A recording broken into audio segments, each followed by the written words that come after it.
Hi, this is Deanna Hanson with Apex Property Management. We're located in Hayward, California, and we've been in business here for over 24 years. Today I'd like to talk about maintenance emergencies. First of all, a tenant's idea of an emergency and my idea of an emergency might not be the same thing. If a tenant calls at 10 o'clock at night and tells me that their toilet is clogged, and I know they have 2 toilets, that's not an emergency.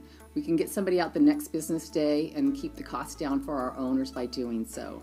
So always make sure that you define that it really is an emergency before you send someone out to the property. Some emergencies are seasonal. A heater in California not working in July is probably not an emergency. A heater not working in California in January when the temperature has dropped to 40 degrees is an emergency.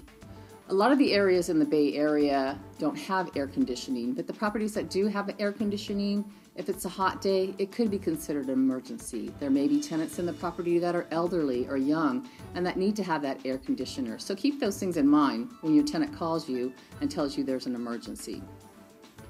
In our office here, we have 2 employees that actually get the emergency calls. They don't go out to an outside vendor who may or may not know our properties or our tenants or what is an emergency.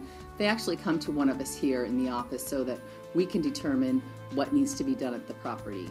It's also really important that you have a list of vendors that you know and trust and have used before and that will handle after hours emergencies, so that you're not pulling out the phone book, looking through it at 2 o'clock in the morning, trying to figure out who's going to come out and stop that water heater water from running everywhere. So you want to go ahead and have a list of preferred vendors that you know can take care of your property out there. And another thing is you just want to make sure that you calm the tenants down. A lot of times when the tenants call and say they have an emergency, one of the first things that we tell them is, we're sorry that you're having to deal with that right now, and we'll do our best to take care of it right away for you.